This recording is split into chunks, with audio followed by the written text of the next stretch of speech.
What's up, guys, and welcome back to the Battle Central Europe Season 3. This is going to be the third and final game between Moscow 5 International and Komanda Minus, with Moscow 5 taking Game 1, Komanda taking Game 2, and, well, here we are in Game 3. I'm Mike Loris, I'm joined by Grandis, and it doesn't look like there's going to be a Lycan ban, but I'm pretty sure he's going to be picked up. Yeah, and if not picked up in the first stage, second stage ban for sure. In the first two series, that pushing power coming out from Lycanthrope Hal and his creep army was just too strong for both sides, especially if you can't ensure that you win every team fight. Just one slip up means that you're losing structures, and at that point in the game, it was just one set of racks towards either team and leading towards a GG push. We do see the Drow Ranger once again being banned out by Moscow 5, and well, so far we haven't really seen either of these two teams' trademarks. Like, we haven't seen the Tusk from M5, which is kind of disappointing. Komanda Minus haven't found themselves with a minus armor strategy or a win range or anything like that for Kikoni, because, well, Moscow 5 have been preparing for that. So if it does come to this scenario, it's just going to come down to who has, I feel like, more push. That's been determining the game for the most part, as in both sides, the Dire has been losing, because, well, the Radiant has more pushing power, and the Radiant in both games, like, they haven't lost any towers. By the end of the game, Moscow 5 took one in the last one, but that's not going to be enough. You need more than that. Moscow 5 are going to start out this game with a Tidehunter, as he's not banned out. It's going to be a pretty solid start to their team fight, and you really can't go wrong with the Tidehunter pick. Ravage is such a good spell, and fighting into it's an absolute nightmare, and although it's not going to offer them pushing power, team fights are a great way to start out those pushes. So Komanda Minus, in response to that safe pick, they're going to pick up a safe hero of their own. The Viper did very well for Komanda Minus in the last game, and hey, Vengeful Spirit's going to make a return one last time for the K- side. The heroes together do very well, as you do get some pretty good synergy, and being able to keep someone in one position while Viper is going to lay into them. Yeah, but also Vengeful Spirit is going to have a stun, and your support heroes ideally would like to have those stuns. I expect to see a support pick up now from Moscow 5 in response to this Vengeful Spirit. Whether it's Ogre, whether it's Scarith Mage, doesn't really make a huge difference, it seems, although there has been a disturbingly low amount of Ogre Magi today. Yeah, more often than not, he's been banned out or just outright ignored. I'd like to see either team pick him up, to be honest. He's just such a good hero. But for Moscow 5, it's going to be a Slark. Not a very push-heavy core, but it is going to offer them some decent team fight power pick-off potential of their own, as well as just being an all-around solid carry. Even if you have the lockdown to keep a Slark in place, getting it to connect is another story. If he's able to get out of any of those stuns with Dark Pact, then Ultimate is just so hard to deal with. Yeah, so right now, Komanda Minus, though Magic Missile is a nice start against Slark, they really want to have skills that come out very, very quickly. Stuff like the Scarith Mage's Silence. If you could surprise Slark with that, then you could very easily bring him down, or a Blink Centaur Stomp or something along those lines for Komanda Minus. We do see the Lycan being banned out, which I do like for Moscow 5. With the Slark pickup, it is unlikely that you're going to be playing into a super push heavy draft. You'll be playing aggressively, but it's mostly going to be aiming for hero kills and not tower kills. Anti-Mage makes a little bit less sense, but maybe Moscow 5 going to prep themselves for a Medusa, whereas for Komanda Minus, they're going to actually take out the Scarith Mage, so they do have first pick after this secondary banning phase. Maybe they have a different support hero in mind entirely, although it seems like against Slark, Scarith Mage would have done pretty well, and against Tidehunter as well, the silence is going to be invaluable. Yeah, I would have thought that they'd leave it in the pool for themselves to combo with that Vengeful Spirit, and earlier today, even though they didn't win game number 1, the roaming duo of Vengeful Spirit and Scarith Mage proved to be very useful for them, so I am pretty surprised that they ban it themselves out. There's just not really another support that offers the same amount of instant control. Hexes here and there, but Scarith Mage, just the range of initiation is very impressive, and it's going to be an Earthshaker for Komanda Minus. It's a decent support to chain stun a Slark and disrupt the team fight coming out from Moscow 5, but then again, it's not the most of reliable heroes. Usually he is, but up against a Slark, pouncing over the Fissure means that Fissure blocks are not going to be very sustainable, and the instant stun coming out from it is fairly weak. Yeah, but it is one of the few support heroes that is actually able to stun Slark through Shadow Dance. Vengeful Spirit can't do that. Scarith Mage can't do that. Earthshaker has, well, 3 skills that can do that, assuming he has Aftershock, of course. So Shadow Dance, normally just an absolute nuisance. If you have Shaker, who's packing a good enough mana pool, who's in a decent position with good health, and he can, in theory, chain stun Slark for a good portion of that Shadow Dance. So I think that's mostly where Komanda Minus are coming from. It's still possible that they pick up another initiator, such as the Centaur, so that they could get the jump in on Slark and then follow up with the long-range Fissure, then close in for a Magic Missile, and then get the chain stun that way. So I actually think this Earthshaker is a pretty nice answer to the Slark right now, especially since they banned out the Scarth Mage, who I think is better, but Earthshaker is able to get the job done if the need arises for it. Yeah, definitely no slouch. Earthshaker is hardly ever a bad pick. For Moscow 5, they are lacking quite a few of their own supports, and a lot of the top tier ones are not available. I'd like to see him just pick up the Ogre Magi. I don't think he can really go wrong with that hero, per se. Just the Bloodlust being really nice on the Slarks and decent lockdown there. I think that that's probably one of the better ones in the pool for them. But maybe Moscow 5 have something different in mind. A Rubik also wouldn't be bad. Magic Missile and Fissure, wonderful spells to steal, and always getting that guaranteed Viper Strike is also pretty good. Even though we've only seen the first 3 picks, I think that's also a pretty decent option. You could also very easily position heroes into the Slark so that it's very, very unlikely that your Pounce is ever going to miss. So it's instead going to be a Shadow Shaman. I mean, kind of has a similar idea with combo in the Slark. If you shackle someone and your Slark misses the Pounce, well, your Slark is really doing something wrong. But this is going to be a Shadow Shaman that is currently not running with any other real pushing heroes. Of course, you don't need to have other pushing heroes when you pick up a Shadow Shaman, but I don't know. It's a hero that has fallen off so much, and I don't really see a huge reason to pick up this hero. If Komanda Minus had a Puck and they had a Slark, then an instant Hex is going to be great, but that's not the case right now. It's very easy to lock down the Komanda Minus heroes if you really need to.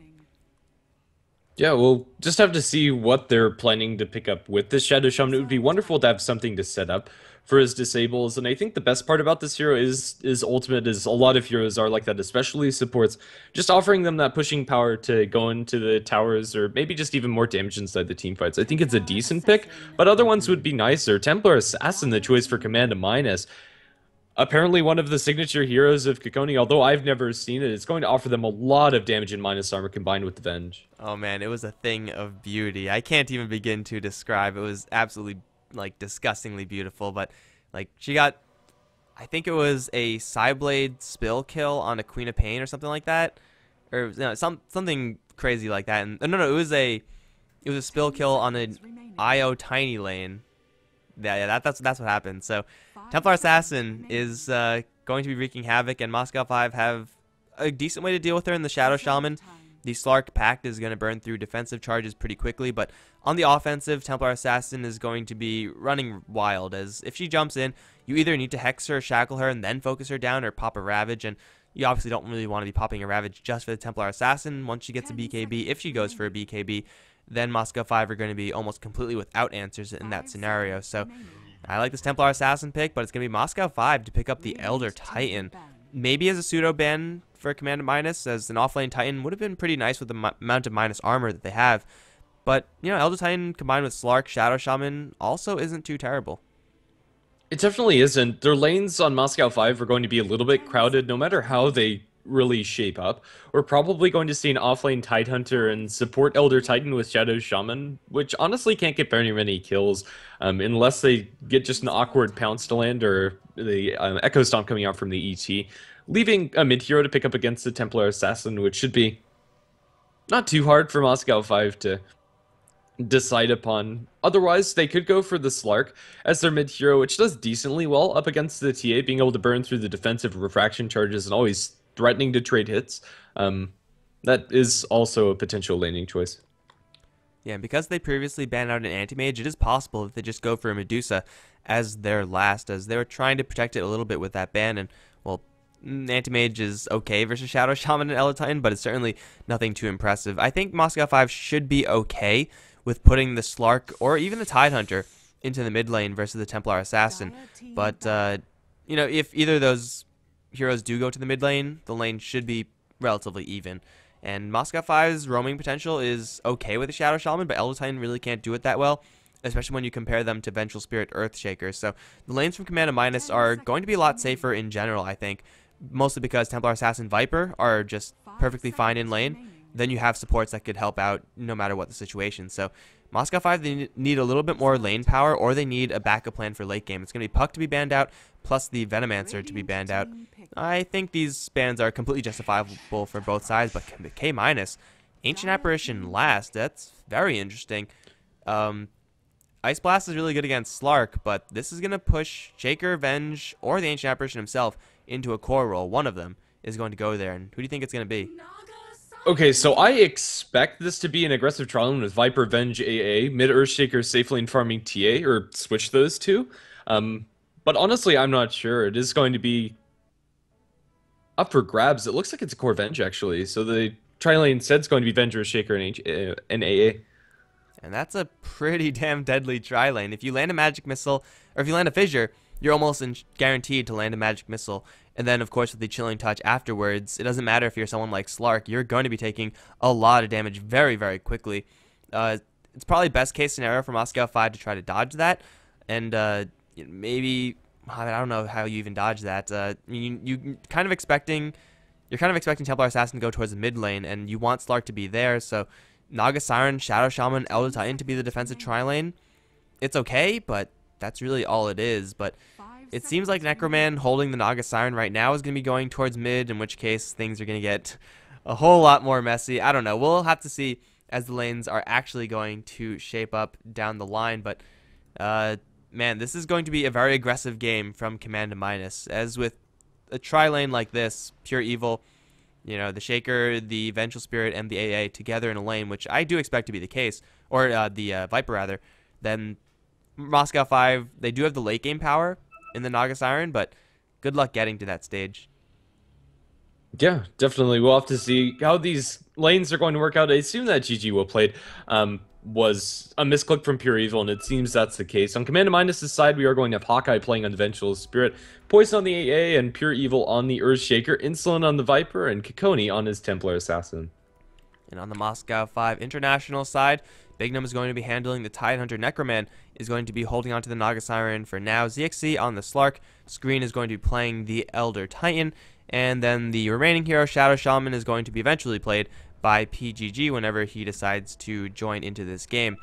So Moscow 5, I think their game plan is going to be play this game as defensively as humanly possible, whereas for Komanda-, it's going to be the exact opposite. They're going to be playing as aggressively as possible.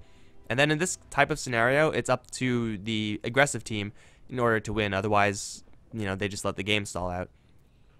Yeah, and stalling out a game against Naga Siren is never something that you want to be doing, especially when you also have the Slark to carry some weight on top of that. ZXC, if he gets farm, is also going to be pretty hard for Komanda- to deal with. For now, I have no idea why we're paused and why we're stalled out here, but hopefully it's going to be resolved shortly. Yeah, I mean, we have been running with not too many pauses in this best of 3. We're actually more or less on time right now, which is crazy to think about. Like, of course, when we have a whole lot of downtime in between this series and the next, we are right on time, but I don't know, I guess that's just the way it goes. Yeah. And hopefully the schedule is going to maintain itself. Our next series is going to be at 20 CET, if I'm not mistaken, which should be 2 hours. Yeah, so that's not going to be interrupted at all, so it's going to be completely fine either way. And, well, that is going to be Moscow 5 versus Denial. Not Moscow 5 International, this is from a different bracket. Whoops. But yeah, that'll be coming up shortly, and should be another good series. We are going to have everybody connecting in, and that's going to be Go. Coming up from both sides, is we will be able to get into this game eventually. Alright, so I'm interested to see if Moscow 5 are going to make any swaps happen right about now, but it seems like they're happy with the heroes that they have selected for themselves, and they're just going to be, first of all going up towards the top lane, so they're not going to be helping us out in that regard. I can understand Komanda- doing that one, going as 5, looking for blood. When you have an Earthshaker and an Ancient Apparition, if you find anyone, they're just going to die, so the more aggressive Komanda- play from minute 0, the better they will be. And it looks like if they keep running in this path, they might run into the Shadow Shaman. Well, we'll just have to see. PTG does have himself a set of boots first, so catching him out is going to be a little bit harder, since they don't have those boots to match on any of their heroes. for now, they're not going to bump into anybody, and if they want to go for a kill, it's going to be behind tier 2 towers, so nothing's actually going to happen. As Komanda minus, this early smoke is more or less going to be wasted, but it does secure them some early wards, so still not a complete waste, but a little bit of time that they've spent that doesn't net them the first blood that they really wanted. Yeah, so it's going to be a lucky break for Moscow 5, but I don't really think they realize that went on.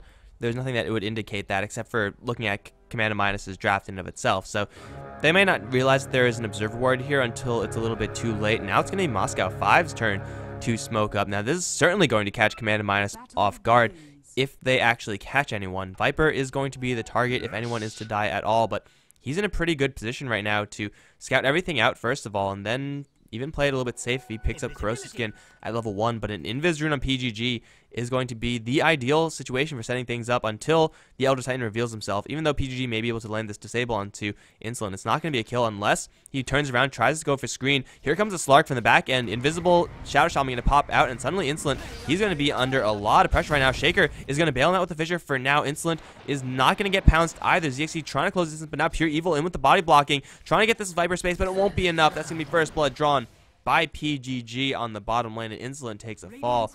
Man, Viper a little bit too aggressive there, and honestly, I don't really know why he went for that. He knew that there was a rune spawn, and he didn't know what it was. Yeah, and that's going to be Komanda Minus the ones to give up first blood, which is quite honestly unexpected and mostly due to Viper just being in an awkward spot. And now PGG going to be putting a little bit of damage into Pure Evil, but now returned by the Viper. Also needs to be careful, but with the Shackles, they might have a potential to turn around here. There's a Fissure to come out first, blocking PGG on the left-hand side, so they won't be able to chase him down as Insolent takes one punch, two punches from screen. Still should be no killing potential at all. Man, this bottom lane for Moscow 5 is actually a lot more aggressive than I really thought, because Komanda Minus have landed on dual lanes right now. Poison and Hawkeye. Just a dual lane up towards top is going to be just enough to keep Bignum out of the experience range, as if he gets close, then a Magic Missile with the additional damage from Chilling Touch is certainly going to be enough, but this is going to be at the expense of this bottom lane. Viper should be more or less safe, especially once he picks up a couple points in Corrosive, but this is certainly not as aggressive as I really would have expected, given the heroes that were selected in this game, so I don't know, this might not be working out as well for Komanda Minus than I really expected it to be. And even towards mid lane, Kakoni, he's 6 for 1, which is decent 2 minutes in, but 10-1. Necroman, don't think he's missed a single creep killer, maybe missed one.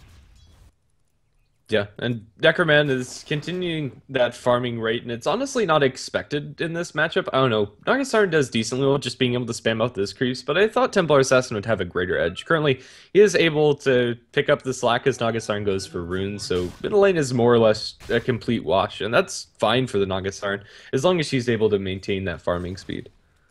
Yeah, so it's going to be Komanda Minus. They're doing okay in the CS department because Slark is getting absolutely nothing. 2-1 is actually deceptively low. I would expect Slark to be, at least, near double digits by now, but Insolent apparently just poking away here and there with the poison attack, and the shackles of PGG, though certainly dangerous, not enough to keep Insolent scared. Now Screen and PGG going to run straight into Pure Evil with the poison attacks. Going to be a lot of damage going towards PGG, but Earthshaker can't really help out any longer as PGG going to get the shackle with Screen taking quite a bit of damage. Going to set up for the stomp, which will land also onto Insolent. Going to let ZXC close in for the pounce. Now Insolent going to try to turn and fight to the death versus PGG. Will not get that kill. This dual lane for Komanda Minus, it's working to keep Slark down in CS, but it's certainly not powerful enough to take fights like that. It really isn't. I was expecting them to just go with all of their power into one lane, but with just this Venge and HM pushing up top, they're also not accomplishing much. And I think Komanda Minus have kind of shot themselves in the foot with this laning situation. It's just going to be hurting them more than it's helping. But down at bottom, they found Slark with the Fissure, and they'll be able to chase him down. So maybe it's working out all right after all. They're still getting good CS on all 3 of their cores. Yeah, but when you pick up a Vengeful Spirit and when you lane her as a core hero, you need to be really, really aggressive with the hero. If you let her just farm up, then yeah, she's going to have a quicker level 6. Maybe she's going to have something like a Force Staff or Power Tread sooner than a support Vengeful will have. But you're wasting a lot of potential right now, as Vengeful Spirit Core really wants to be just 24/7 non-stop fighting. Eventually, she'll fall behind because she's probably going to die here and there, but that's perfectly fine because you should have accrued a decent advantage by then. Though they are keeping Bignum off of the wave, he's still getting experience, and Tidehunter's perfectly fine with that scenario since, well, level 6 means Ravage, and Ravage usually means one team fight, so Venge is currently not doing anything for the team, and getting farm on the Venge is going to be fairly useless. Yeah. Titan has actually gone for a fairly peculiar ability. He's put in a very early point into the Gush, potentially looking for some kills, but without support rotations, that seems to be unlikely. Both of the supports from Moscow 5 have settled down this bottom lane, and even though Viper usually is able to dominate it pretty effectively, right now, he isn't able to exert himself inside this lane. Currently, big wraparound coming out from the Shadow Shaman, potentially looking to pull away some creeps, or maybe just looking for a tower dive. He is going to show himself to the creep wave as Evil misses a Fissure, but still blocks off the Shadow Shaman. Now behind tower, is going to be forced to fight up against Insolent and Evil, and they can't actually do that. He's going to shackle up Insolent, trying to make any delays possible. They will get the stomp on Insolent, now bring in ZX2 for the pact as well as the pounce. It is going to be the death of the Viper before the death of the Shadow Shaman as he takes down to the poison. Now chasing down Pure Evil. I thought that would go a lot worse for Moscow 5 International. The screen continuously punches that Earthshaker. Unfortunately, that Fissure missing turned out to be a lot more crucial than I think both of us really expected. I mean, when you're a Shadow Shaman behind a tower like that, when you're being hit by a Earthshaker and a Viper, you're not expected to live in that scenario. But Elder Titan coming in big there with the Spirit and the Hoofs and the Echo Stomp, and that's a lot of stun range for the Elder Titan, and that certainly caught Insolent off guard as he takes his third fall of the game. And also they force a rotation out from the Ancient Apparition out from top. And suddenly with PGG up on the top lane, Hawkeye is in such a vulnerable position right now. The early point in Gush might get some value right about now as PGG going to close him for the shackles onto Hawkeye. Here comes the Gush. And this Vengeful Spirit, I mean, this is a core hero. She's not supposed to die in this scenario. She's going to try to turn around and go for PGG, but that's not going to happen. It's going to be Vengeful Spirit. She's taking a little bit of damage, giving out a little bit of damage. Not going to die just yet, but we can see how much she actually needs help in this lane. Yeah, Hawkeye is not very self-sufficient, but the Templar Assassin's starting to pick up quite a bit of farm. Bottle as well as the Phase Boots running for Kikoni, and if there's a good rune spawn for this TA, there is some killing potential elsewhere. But then again, that farm is mirrored by Necroman, but with the trap going to go aggressively into him, Visroom is going to keep Necroman safe as it's the Vengeful Spirit to die up top as she gets gushed as well as shackled down. And even though Moscow 5 have now 3 heroes down in the bottom lane, it's Moscow 5 playing this lane super defensively now because they know that they are numbers behind. It's going to be rotation of the Slark up towards top, although Screen getting a little bit too close is going to take a fall. Trying to TP, that's not going to work. Viper takes the kill there. Moscow 5, they're going to just switch up the lanes and really dodge the threat. The threat is wherever this Ancient Apparition is, and wherever the Ancient Apparition has gone, there haven't really been enough Moscow 5 heroes in order to let this AA play aggressively. He is level 4, so that's a pretty good level to be at for Ancient Apparition. You really want to rush to your level 6 as fast as possible. But still, his Chilling Touch has gotten little to no value in this game. And when you pick up a Core Venge and you have an Earthshaker on your team, you want to fight pretty much as you can. That fighting has been relatively restricted. Yeah. Necroman has been stacking up on top of farming well in lane, so Naga Siren's farm is going to accelerate even further unless he dies here after getting magic missiled up by Hawkeye. The trap from the Templar Assassin, they might look for a dive, although mirror image from Necroman, he's just going to run away cleanly. Alright, so Necroman is going to survive for just a little bit more, and he's going to get a little bit more farm in this lane. And really under not that much pressure. Pure Evil Fissure, really the only chance that they have of killing off this Naga Siren, but even if they do land that, actually no, Naga Siren doesn't have any Song of the Siren just yet, so maybe this kill is still possible after all. It's instead going to be top lane where they're going to look to rotate PGG. He really wants to scout the 8-minute rune, but unfortunately for him, he's going to be running straight into a Fissure, which is actually not going to be placed too well. Even with the Psionic Trap, I don't think PGG is going to go down right now. He's not. Hawkeye, though in the area, not quite at that level 6 mark, so no swap, not enough chasing power. Yeah. Preval, it was a decent block, but not decent enough. He really needed to block off this entire ramp if they wanted that kill, so it's going to be PGG surviving, although not too healthy. He does have Tranquil Boots in order to keep his HP back up at tippy-top shape.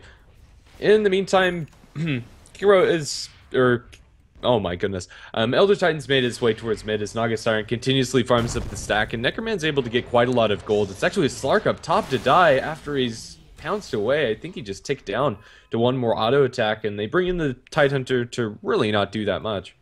And that's the burst power. That's the aggressive power of Komanda Midas. This is the lane that I really expected there to be in the Vengeful Spirit, Earthshaker, Ancient Apparition. And even though Slark has tools to escape with the pounce, with the pact, when you're getting hit by 3 heroes with Chilling Touch, it's just not going to be enough to help you survive. However, this time Bignum has a wraparound on Pure Evil, is going to catch him with a Gush, has a Ravage as well. He really doesn't want to use it for Pure Evil, but if he wants to get this kill, he has to use it.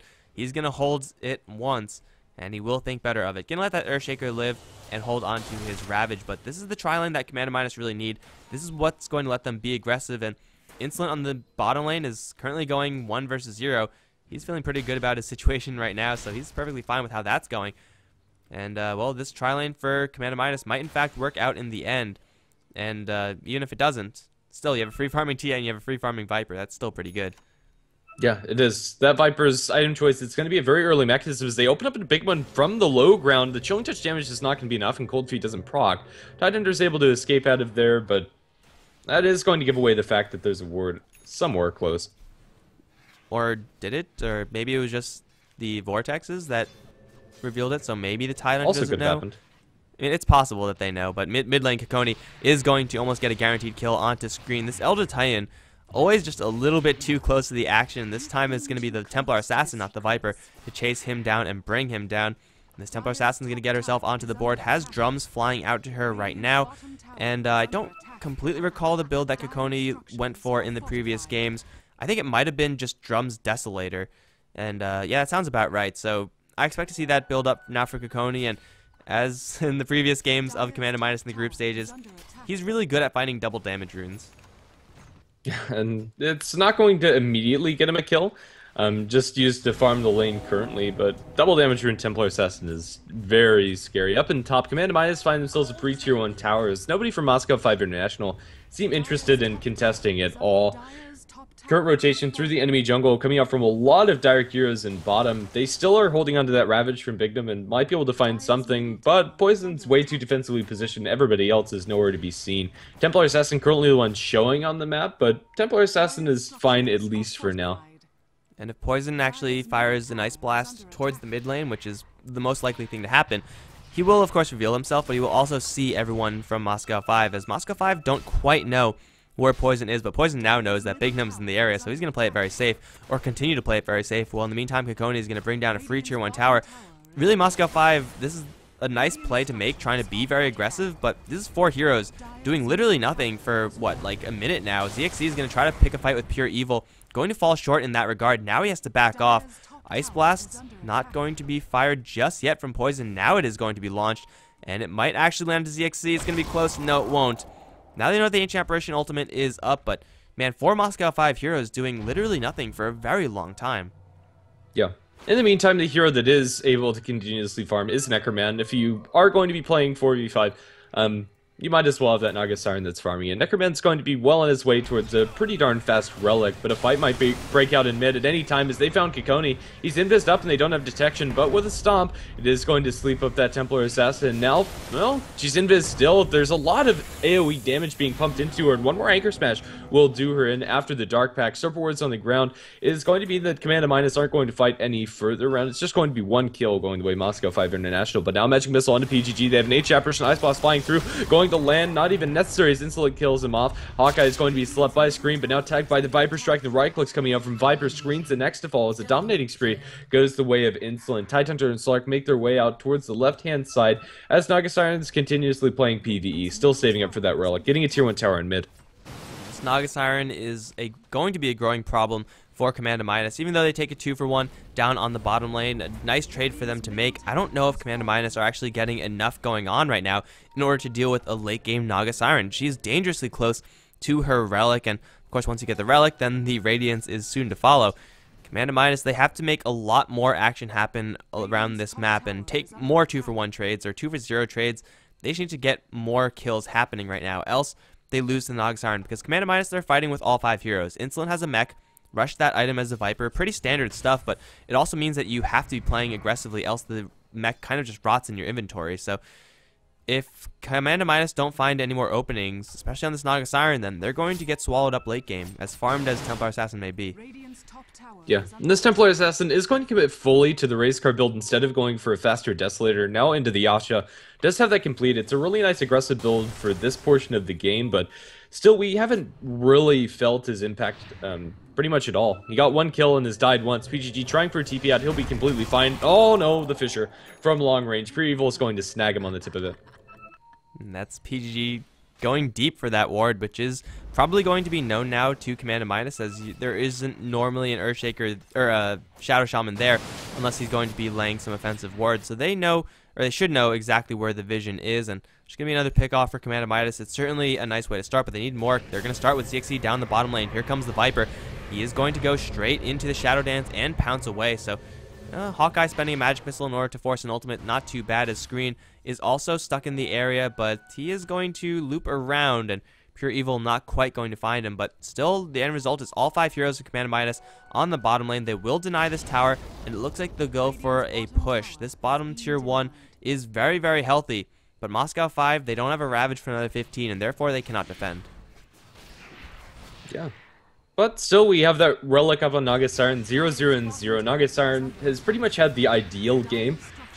For Naga, you don't want to be involved in fights at all. And although it's cost them a couple of tier 1s, this is still within reasonable losses for Moscow 5 International, because that Radiance is going to be coming up probably at about 16.5 minutes at Necroman's current farming rate. Now with the Blink Dagger and Tidehunter, Moscow 5 have a lot of tools at their disposal to take team fights on their own terms, and they might be able to do so, although Komanda Minus aren't going to stop down in bottom, and unless they do their or do get everybody down there, they're going to lose the tier 2 tower for that tier 1 that's getting taken by Shadow Shaman and his wards. Fortification on both end. Top lane tower now in deny range and soon to fall. Moscow 5, they have the Blink Ravage. Are they going to go for it? There's the song. It's going to connect onto 4. Pure Evil in the back, but they need this Tidehunter. Is he really going to want to use the Blink Ravage right now? Yes, Blink Ravage going to connect onto everybody, and already Ancient Apparition is going to take a fall. Kikoni shortly after. Mech on Insolent going to keep him and Hawkeye alive, but they need a lot more than that. It's going to be TP out cleanly from Viper. He's going to live. Hawkeye maybe not as lucky. He is going to be brought down by the Spirit. And now Earthshaker is the only one to live. A surprise Blink Dagger from the Earthshaker. Naga Siren finally showing her face in this game. That's going to lead to a 3-for-0 exchange for Moscow 5 International. Yeah, and that's the risk of fighting up into Ravage. They almost take the tier 2 tower down in bottom, but horseshoes and hand grenades, they still don't get that extra bit of gold. And Blink Dagger now on the Slark. Moscow 5 International gets so much out of that last fight, as well as a completed Radiance right on cue, as we now have that at 16.5 minutes in. And the farm is going to continuously skyrocket for Necroman. And honestly, Komanda Minus, they don't have the best of tools to deal with these illusions. Some nice spam from the Earthshaker and a little bit from the Wave of Terror coming out from the Vengeful Spirit, but outside of that, these illusions are just going to be a constant thorn in their side, especially once Manta and Heart come out. And if you take a look at the Vengeful Spirit's farm right now, this is a core hero. Power Treads almost drums is not really where any core hero wants to be 17 minutes into the game, especially when you compare it to someone like a Naga Siren who has a completed Radiance. You kind of pale in comparison. So Vengeful Spirit is going to be, kind of behind as far as that goes, and also because it's a Vengeful Spirit and not someone like a Naga Siren, doesn't have the best late game, you need a lot more at this stage in the game if you want to be even with other carry heroes. So this Venge is, for the most part, a failure, I would say. Like, she can contribute a little bit of damage later on with her aura, with her minus armor, but it's going to be pretty irrelevant. I think the main power level of the Vengeful Spirit, she's pretty much past her prime. It's about 15-ish, maybe 20 minutes max where a core Venge is going to really be making action happen. But for right now, it's just going to be a slightly tankier support Vengeful. More or less, and that's not necessarily a terrible thing to have, but you could have had another farming hero that could combat up against that Naga Siren. For now, those illusions are going to be cleaned up by Komanda Minus and now smoked up in mid, looking to make some action of their own. They don't have Blink Daggers on anybody of Komanda Minus, so finding initiation is pretty difficult, but Vengeful Spirit's going to walk behind the tower, doesn't get stomped up by screen, she gets a magic missile off, and now trying to do as much damage as possible. Swap, Ancient Precise Blast misses, but it doesn't matter as the fissure as well as the follow-up damage from Insolent is going to be enough. But it's just to pick off on that support Elder Titan as the Slark pushes top, bottom's being pushed by PGG, and Naga Siren's farming her own jungle as well as cutting some creep waves. The tier 2 tower is going to take a lot of damage because of it, but Moscow 5 International are not without getting trades. If this tier 2 tower falls, maybe it's a different story, but we'll just have to see. Well, there's no Blink Ravage for another 5. Tidehunter going to poke forward, but he's not going to find anyone. It's going to be a clean tower destruction, plus a solo kill, or a single kill on the Elder Titan, and it looks like they don't lose anything in the process. However, just the amount that they get and the amount they're giving to Moscow 5 in the time that they're trying to kill off these towers, it's going to make it pretty dangerous. Bottom lane is being pushed pretty heavily by PGG, so Komanda Minus have to back off for that one, and it took them a very long time to kill off that tier 2 tower as well. All the while, Naga Siren now up to 1,500 gold, very close to her travels. The Slark has a Blink Dagger, so he's pretty much good to go. And also PGG with two parts of his Aghanims. Probably, the worst two parts to have, which is really weird to see. But he's going to go for the Aghanims regardless, and he will have that eventually. Yeah, I think at least the Blade of Alacrity was a panic buy before he died. Just to make sure he didn't lose gold, but still it is going to be there eventually. Much rather have an Ogre Club or a Point Booster. But yeah, TP away will keep Influence safe as he farms a couple of jungle camps on the aggressive side of the map, and it's going to be a drums build again from this Viper. Komanda Minus are committing very heavily towards the mid game. They have some decent stat items on most of their heroes. In fact, looking towards a triple drums. And when you go for an investment like that, or I don't even know if you could call it an investment, when you go for a build like that, you're expected to peak by 30 minutes max, and if they don't either have a vast advantage by then in the form of kills, if they're like maybe 16 for 8, if they're at that point, then they'll be feeling pretty good about themselves. But if they don't have that, and if they don't have Raxes, or I guess or if they don't have Raxes, then these drums are going to be completely wasted. It's cost-effective items, it's a good item for sure, but it's certainly not what you need. They're going to find Necroman though. Ice Blast is going to land, she will get the song out. Man, these three heroes just not enough at this stage. They also didn't use Chilling Touch, so it should be a clean escape from Necroman. He's going to hide in the corner. In the meantime, Templar Assassin gets picked off all by herself, and Necroman waiting for a TP. He can just run out. He's home free, although no Fissure. Going to wall him off. The Necroman's going to try TP of Pure Evil. Echo Slam. That's going to be a kill in the Naga Siren, but it's not for free. They lose a Templar Assassin, and they lose a Tier 2 tower. Yeah. Even though they kill off the Naga Siren, also Naga wasn't sitting on that much gold. She does lose quite a hefty sum, but it's not going to matter that much because of the other pressure they're able to put. Now with wards, they're going to put tier 3 pressure on top of it, as Komanda Minus really aren't in position to defend against this immediately. These wards are more or less going to be farmed up, but it's still some guaranteed damage. Alright, so more pressure for Moscow 5. Again, keeping Komanda Minus away from the Dire base, so just more time for the Naga Siren to respawn. More time for everyone else in Moscow 5 just get a little bit more farm and eventually swallow up Komanda Minus in the late game. Plus they find poison. Look at that. That's a nice little pickup from ZXC. Very easily done from him. Pretty much only hitting the Ancient Apparition 3 times, and you get the kill with your skills. Kikoni is going to be going for a Desolator, and at this point it's 100% a necessity because he needs to do more damage, not only to the heroes but to the buildings, because Komanda Minus, they have to start pressuring the base of Moscow 5, else they're going to slowly fall behind. They're going to try to go for screen, 3 hits, not quite going to do it for the Templar Assassin, and the Elder Titan this time is going to survive, but I mean, the towers are even right now, and that's not where you want to be versus a Naga Siren. No, it really isn't. You want to be pressuring her to the point where Naga Siren's shut down, and Necroman's only died once, and that death probably could have been avoided with the different juke path coming out from Necroman. But it's not going to impact his farm negatively that much. I think the biggest issue is that he was off the map for that long, which for Naga Siren is very significant. But still, she's at the top net worth chart, exactly where she wants to be. And Templar Assassin, after going for Yasha and drums into Desolator, isn't going to be able to take this as late as the Naga Siren, who is going for a full 6-slotted build outside of the Aquila and Bottle, which are pretty necessary early items anyway. Shadow Shaman has been playing pretty much a purely split push game, but PGG's managed to find himself quite a large chunk of farm and almost getting that Aghanim Scepter. It's all these towers that he's been taking, and he hasn't been like actively participating in that many fights, as not many fights have been happening in his area, but now he's actually spotted out right now. He's going to make a quick TP. Kikoni not going to be fast enough to close the distance, and it will be a clean escape now from the Shadow Shaman, only 200 gold away from his Aghanims. That's going to be like Aghanims with level 1 Serpent Wards. Very rare to see that come up for a Shadow Shaman, but hey, this might be that rare case. Komanda Minus, like you were talking about the Templar Assassin, that she's going for this more early game build. Even if she was going for a Hand of Midas build, like even if she was going for a super late Templar Assassin, I don't even know if that's going to be enough to combat against the farm Naga Siren if they're getting equal farm. Naga Siren just should have the edge in that regard. Yeah, I think that's fair. And the Slark ZXE is now working towards a Scotty or some sort of ultimate orb item. And he's also going to start carrying his weight, but I think the biggest pickup now for Komanda Minus is that Blink Dagger on the Earthshaker. This gives them a very large opening to go aggressively and look for kills around the map, and let's see if they're going to be able to put it to good use.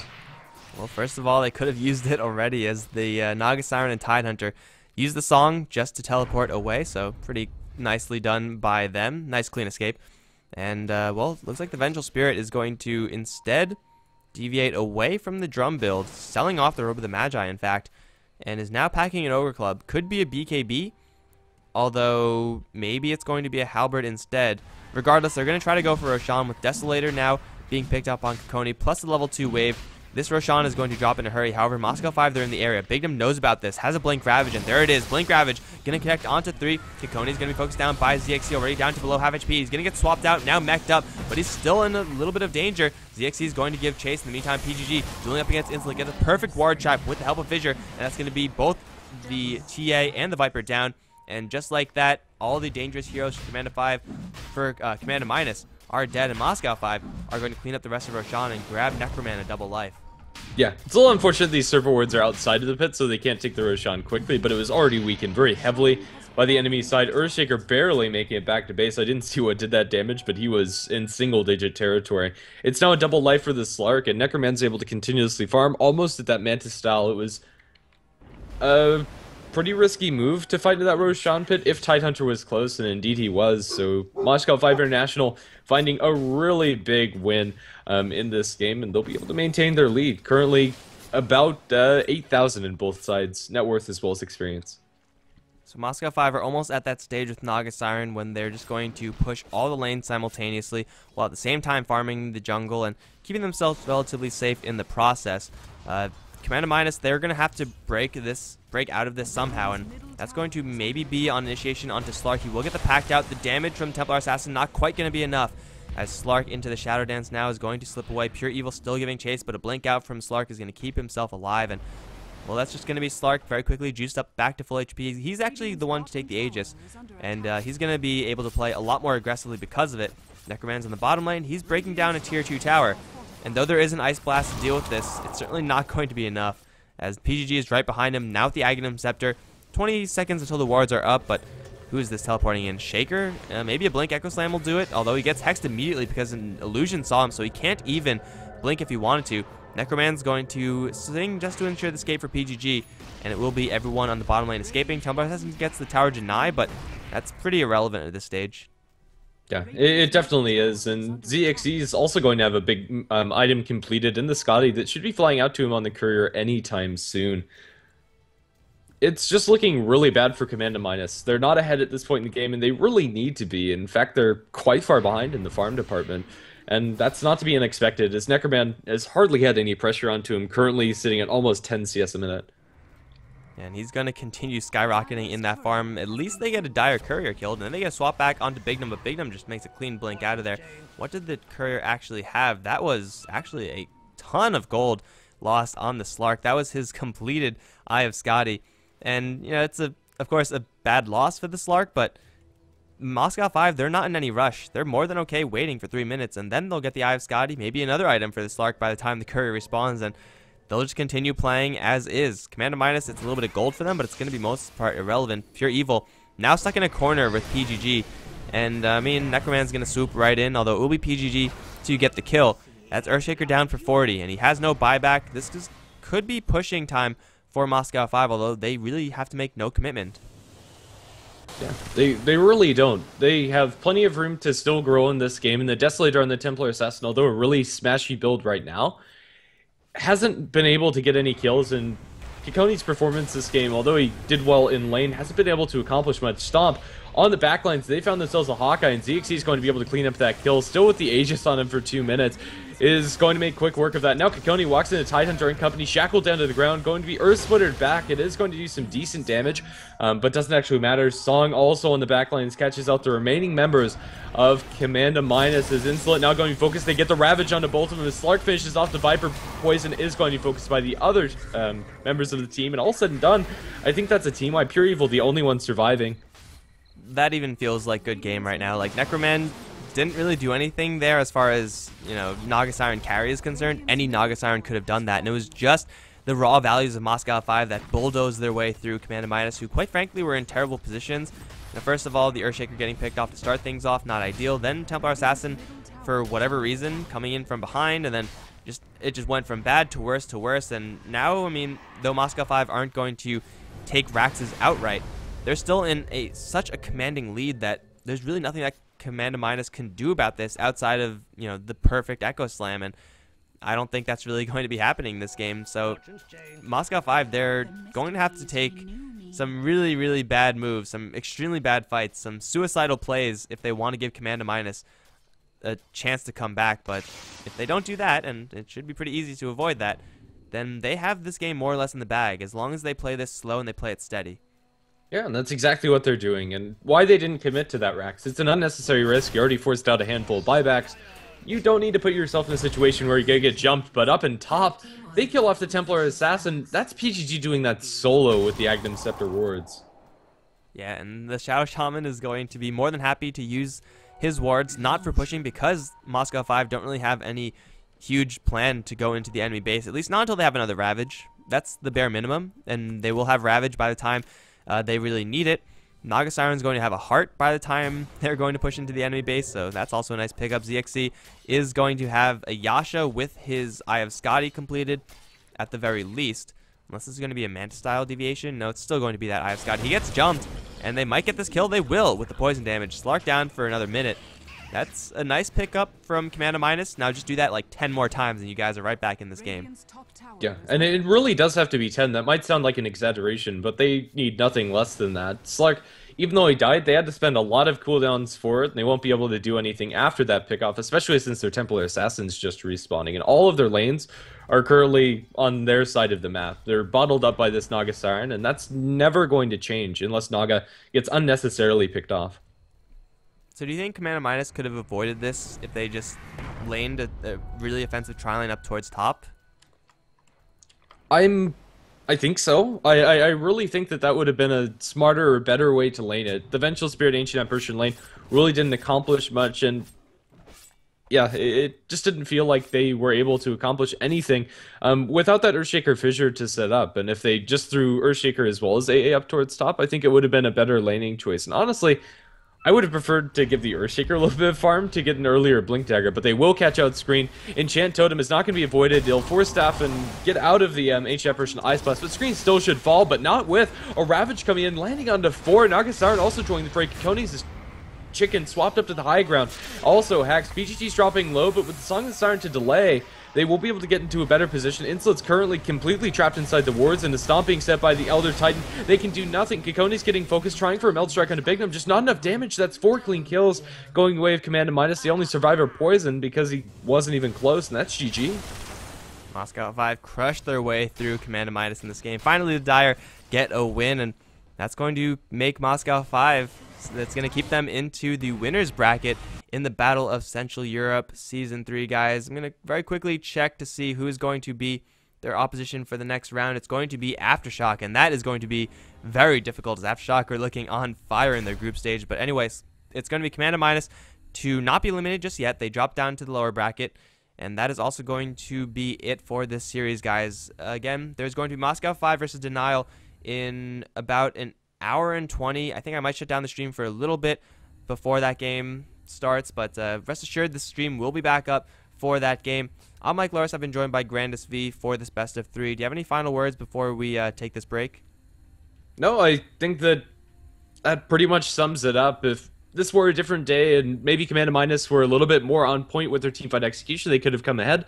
But that's just not going to be the case. 2-1 victory for Moscow 5 International. All right, guys, so well played to M5. We'll be right back in about an hour 20 for Moscow 5 non-international versus Denial. So come back then.